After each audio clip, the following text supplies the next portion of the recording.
परीक्षा में कक्षा 11 के भौतिक शास्त्र विषय के प्रश्न पत्र को हल करने के क्रम में हम आज इसके वीडियो में मैच द पेयर और ट्रू फॉल्स सेंटेंस के बारे में चर्चा करेंगे। यदि समय रहा तो हम अगला प्रश्न लेंगे। तो हमारा पहला प्रश्न है मैच द पेयर के बारे में। प्रश्न 3, सही जोड़ी मिलाइए।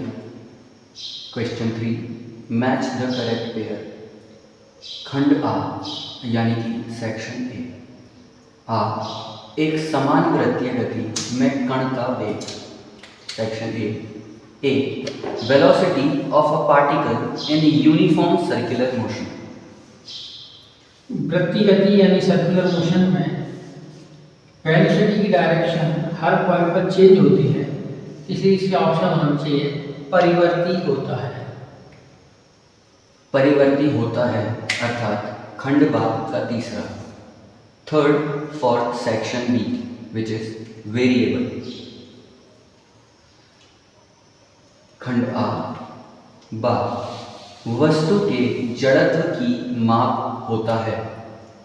Section A, B, measure of inertia of an object. किसी भी वस्तु के जड़त्व की माप उसका द्रव्यमान होता है। ये ऑप्शन शायद उपलब्ध होगा। द्रव्यमान ही वस्तु के जड़त्व की माप है। द्रव्यमान यानी कि मास। द्रव्यमान अर्थात खंड बा पहला विकल्प। Section B 1 which is mass. खंड आ 7, प्रक्षेप्य गति में त्वरण।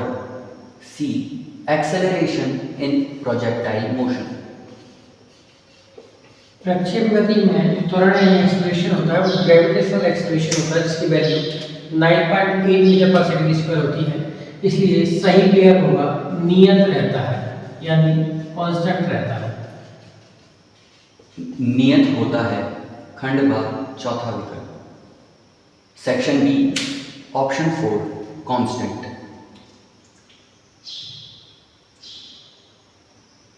द, स्थिति समय ग्राफ की ढाल।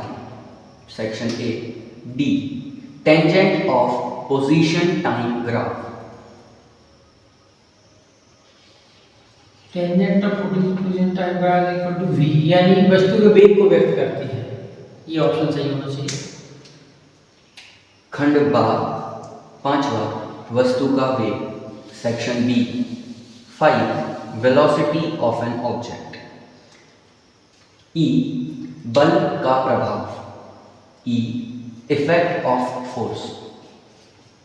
फॉर्मूला है time equal to F into delta t और डेफिनेशन है किसी बल के इफेक्ट को आवेग यानी कि इम्पल्स कहते हैं। तो ऑप्शन आएगा आवेग या इम्पल्स। खंड बा छठवा, आवेग। Section B 6, impulse. फा, कार्य करने की दर। F, rate of doing work. P equal to W upon t, कार्य करने की दर को शक्ति कहते हैं, यानी P equal to W upon t हमारा फॉर्मूला है।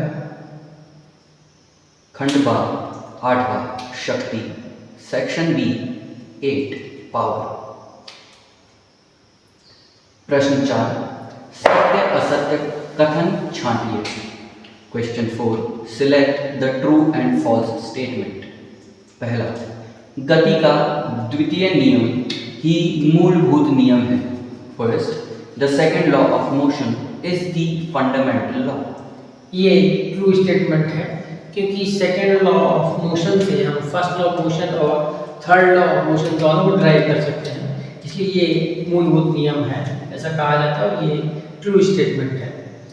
दूसरा, वस्तु की गति की दिशा सदैव त्वरण की दिशा में ही होती है। Second, the direction of motion of an object is always in the direction of acceleration.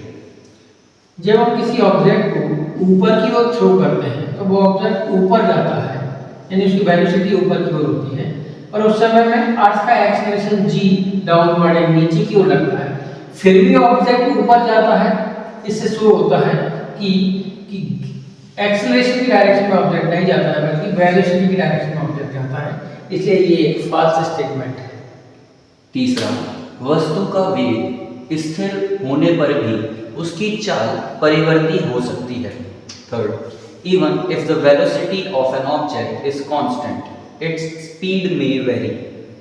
Velocity एक वेक्टर क्वांटिटी है और उस वेक्टर क्वांटिटी के मोड यानी मापांक को चाल कहते हैं, यानी किसी वेग का परिमाण चाल कहलाता है। Magnitude of velocity is called speed.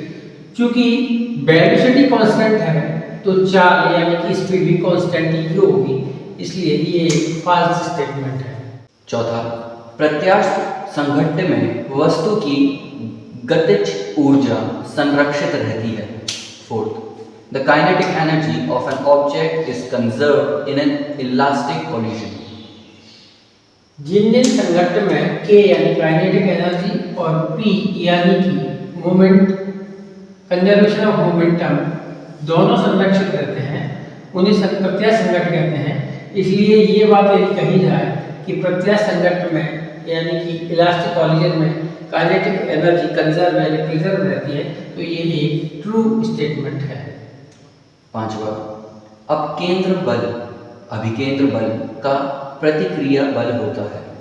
Fifth, centrifugal force is the reaction force of centripetal force.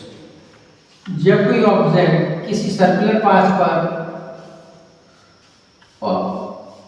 Orbital motion करता है तो सेंटर की ओर एक फोर्स लगता है जिसे सेंट्रीपेटल फोर्स कहते हैं, और उसी ऑब्जेक्ट पर एक फोर्स सर्किल से बाहर की ओर लगता है जिसे हम सेंट्रीफ्यूगल फोर्स कहते हैं, यानी अपकेंद्र बल और अभिकेंद्र बल। अभिकेंद्र बल और अपकेंद्र बल दोनों बराबर होते हैं, इक्वल होते हैं, अपोजिट यानी विपरीत होते हैं, परंतु ये दोनों चूंकि एक ही ऑब्जेक्ट पर अप्लाई होते हैं इसलिए ये एक्शन रिएक्शन फोर्स नहीं होते हैं, यानी ये फॉल्स स्टेटमेंट है। प्रश्न 5, एक वाक्य में उत्तर दीजिए। Question 5, answer in one sentence. पहला, रस्सी द्वारा कुएं से बाहर आती हुई बाल्टी पर गुरुत्वाकर्षण बल द्वारा किया गया कार्य का प्रकार बतलाइए। First, state the type of work done by the gravitation force on the bucket coming out of the well through the rope. जब कोई रस्सी से बाल्टी कुएं से बाहर खींची जाती है तो बाल्टी ऊपर की ओर मूव करती है और उस समय में ग्रेविटेशन फोर्स डाउनवर्ड कुएं की तली की ओर लगता है। क्योंकि फोर्स नीचे लग रहा है और ऑब्जेक्ट ऊपर जा रहा है इसलिए work done bye gravitation force negative यानी ऋणात्मक होगा। दूसरा, एक समान वेग से गतिमान वस्तु पर आरोपित नेट बल का मान कितना होता है? जब कोई object second, what is the value of the net force applied on an object moving with uniform velocity? जब कोई ऑब्जेक्ट किसी सरफेस पर मूविंग कंडीशन में होता है और उस पर एक्सटर्नल फोर्स F लग रहा हो जिसकी वजह से वो ऑब्जेक्ट आगे की ओर मूव कर रहा है, उसी समय उस पर फ्रिक्शनल फोर्स F पीछे की ओर लगता है। यदि फ्रिक्शनल फोर्स की वैल्यू ज़्यादा होगी तो ये ऑब्जेक्ट रुक जाएगा, चल नहीं पाएगा, और एक्सटर्नल फोर्स की वैल्यू ज़्यादा होगी तो ये ऑब्जेक्ट की स्पीड बढ़ती जाएगी। पर चूंकि प्रश्न बोल रहा है ये कांस्टेंट स्पीड पर है इसलिए इन दोनों की वैल्यू सेम होगी और सेम होने की वजह से बोलेंगे net value of force will be 0, यानी परिणामी बल 0 होगा, नेट फोर्स 0 होगा। तीसरा, दो परस्पर लंबवत सदिशों का अदिश गुणनफल कितना होता है? Third, what is the scalar product of two mutually perpendicular vectors?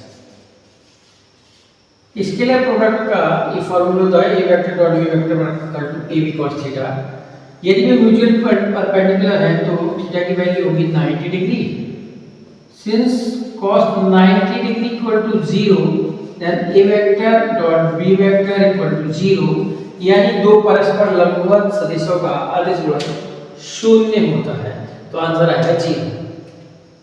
चौथा, क्या किसी स्थिति में वस्तु की वेग शून्य होने पर भी उसका त्वरण अशून्य हो सकता है? Fourth, in any situation can the acceleration of an object be non zero even if its velocity is zero? यदि हमने किसी एक ऑब्जेक्ट को नीचे से ऊपर की ओर फेंका ए से बी पर, तो जब वो बी पर पहुंचेगा तो बी पर पहुंचने पर क्या होगा कि वो यहाँ जाकर रुक जाएगा और उसके बाद वो दोबारा से नीचे की ओर गिरना शुरू करेगा।